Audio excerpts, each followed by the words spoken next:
My father slammed his fist on the table so hard, the glasses shook. "You're a disgrace," he said.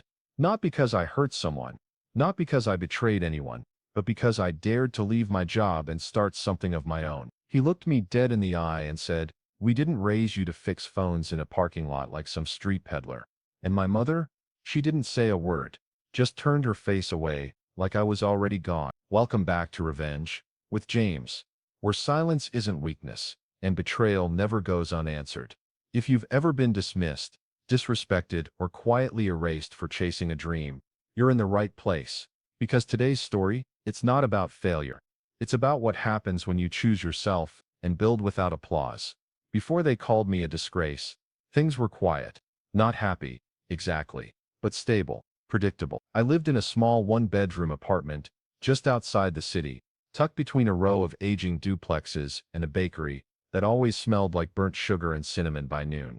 I'd wake up at 6:10 every morning, not because I loved the job, but because habit and duty always came before desire. Every Monday felt like a repeat of the last coffee in a chipped best employee mug my manager gave out like breath mints. Small talk by the elevator, and a long stare into the screen, pretending the spreadsheets made sense. I had insurance. I wasn't risking anything, which to them meant I was winning. What they didn't know was that most nights, I sat on my living room floor, not watching TV but unscrewing the back of someone's broken phone, fixing things, alone, focused, calm. Not for money, not yet, just for peace.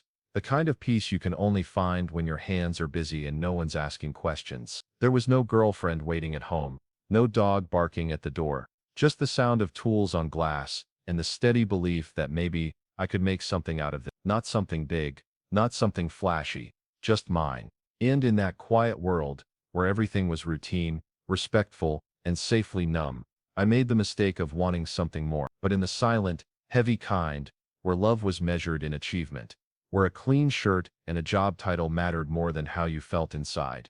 My father was the kind of man who believed silence meant strength, that if you weren't suffering, you probably weren't working hard enough. He worked 42 years at the same logistics company, wore the same belt, same jacket, same sour face by the dinner table.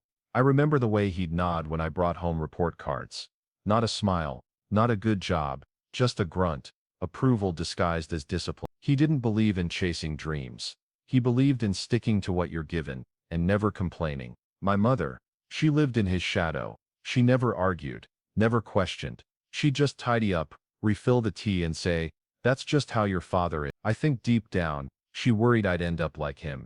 But even deeper, she feared I wouldn't, that I'd step out of line and make them look like fools. Not because I was afraid of love, but because I wasn't proud of what I was building yet. I had a friend at work, Marcus. He used to say things like, "Man, if I had your skills, I'd be rich already."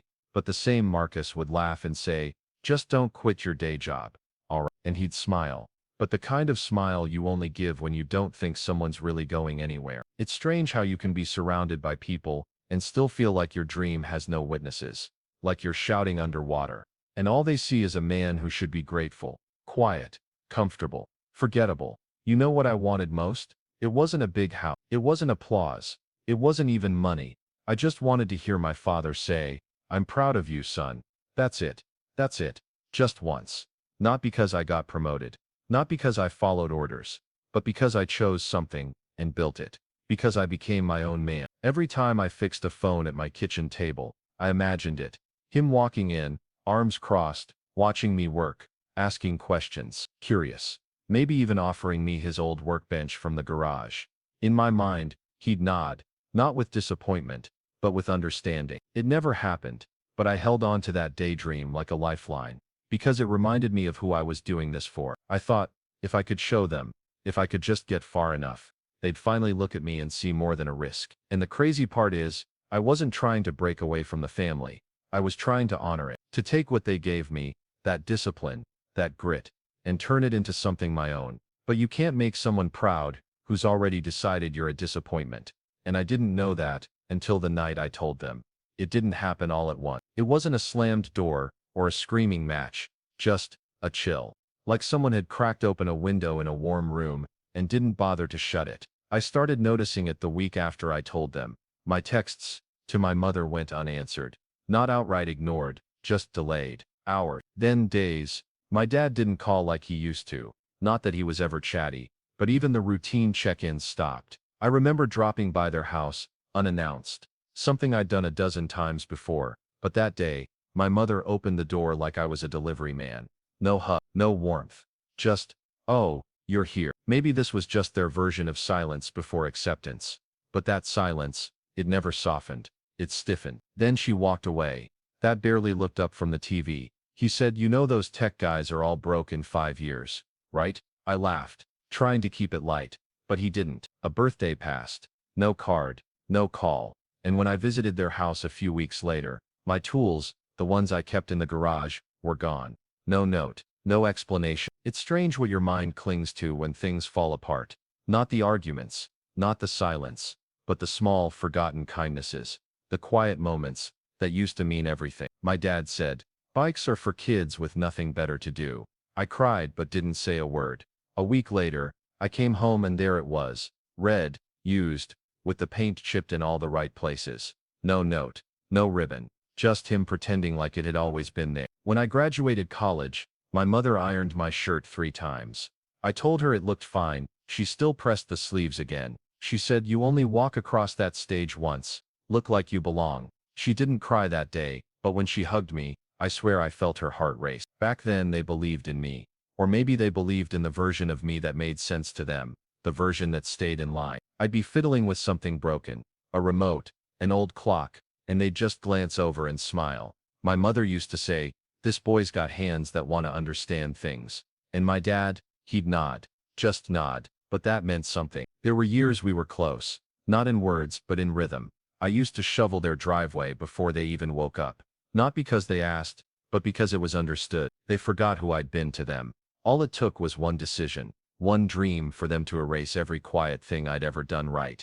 It was my cousin Daniel's engagement party, a backyard thing, nothing fancy, foldable chairs, soft music, people sipping from plastic cups. I almost didn't go, but my mother called 2 days before and said, "It'd be rude if you didn't show up." So I did. I brought a gift. I even wore a button-up. I walked into the yard, and for the first 5 minutes, not one person looked up. No one waved. My aunt smiled, but it felt thin. My uncles shook my hand, but they didn't ask about me, just asked if I'd found a real job yet. And he said, "This one's doing it right. Engineering, a good firm, respectable, not running around town in a van like some dropout." No one said, "Hey, that's your son you're talking about." They just chuckled and moved on. Later that night, I went to grab my gift from the table. It was gone. When I asked, Daniel's fiancée said, "Oh, we didn't see your name on it. Maybe someone else took it." Then she smiled like it was a joke, or a message I was supposed to receive. And as I sat there, hands on the steering wheel, I remember thinking, they're not waiting for me to fail anymore. They've already decided I don't count. The dashboard lights were glowing, soft green against the dark glass. My reflection stared back at me from the windshield, blurry and tired. I didn't look like a son. I didn't look like a man who belonged anywhere in that backyard. I just sat there, gripping the wheel like it might hold me together. I didn't cry, didn't scream, just breathed, long and slow, the kind of breath you take when you're trying not to drown in air. I wasn't planning to prove anyone wrong. I just felt empty, like something sacred had been quietly taken, and no one even noticed the gap it left. You don't realize how much your identity is tied to being the good one, the reliable one, until the people who gave you that role stop looking at you altogether. Just staying there, engine humming, letting the night blur into morning, because at least in the truck, no one expected anything. No one measured my worth by a title, or a salary, or what my business card said. Just sat in that stillness, listening to the tick of the engine, and the sound of people laughing 2 streets away. I'm going to take it. You want to know what stung the most? Not the names, not even the silence. It was the way they acted like I'd never earned my place in that family. Like the time my dad's company downsized, and the mortgage fell behind. I was only 23, still in school. I drained my savings, every last dollar, to cover 1 month, just to keep the lights on. He didn't ask, I just did it. He just left the receipt on my bed, as if that counted. Or when my cousin got arrested for something stupid, vandalism, liquor, and a fake ID. His parents were out of town. I picked him up, paid the fine, never said a word to anyone. My mom asked me why I was late to dinner that night. I told her I had car trouble. She sighed and said, "You always find a way to screw up, don't you?" I just nodded, took the blame, protected their perfect picture, and I never asked for credit. I just wanted them to remember it when they looked at me. But they didn't. I didn't do it to be a hero. I did it because I loved them. And that's what makes betrayal so sharp. It's not what they did, it's how they did it. Like none of that history mattered. Like loyalty has an expiration date. I didn't think there was anything left they could take from me. Not after the silence, the insults, the erasure. But I was wrong. My uncle, drunk, maybe, left a message meant for someone else. Something about splitting what's left of the house evenly now that James is out of the picture. I played it 3 times. Sat there holding the phone, waiting for it to sound different. It did. So I asked my mother, calmly, what he meant. She said, "You've made it clear you don't want to be part of this family's future." I said, "Starting a business doesn't mean I stopped being your son." She just looked at me with that tired, disappointed expression she always wore now, and said, "Well, actions have consequences." The savings my dad always talked about, the ones I contributed to, more than once, split between people who hadn't even called them in 5 years. Just a quiet deletion, like I was a typo in their family story. I just stood in my shop that night, lights off, phone in hand, and whispered, "They erased me, so I'll build something they can't ignore." That silence, it wasn't surrender, it was strategy. I went home and opened a drawer I hadn't touched in months. Inside, old receipts, copies of transfer slips, the bank draft I wrote when I paid their overdue mortgage, the invoice for my cousin's bail, the email confirmation from the time I wired money for repairs after a storm. Statements. Not because I planned to sue anyone, not because I needed to prove my worth, but because I wanted the truth in one place, clean, silent, undeniable. I called a lawyer, not a flashy one, just someone who listened, explained the situation calmly, told him I wasn't looking for a fight, just information, just options, just clarity. I checked the business account, ran the numbers. We were steady, solvent, not rich, but standing on solid ground. The porch light was off. No one knew I was there, and that was the point. I didn't scream. I didn't post a thing. I didn't go looking for sympathy. But I still know how to stand. They say revenge is best served cold. But I wasn't serving anything. I was reclaiming. The emails went to me, not them. And when it lapsed, they thought it was a clerical error. I let them. My mother used to text me every time her prescription ran low, out of habit.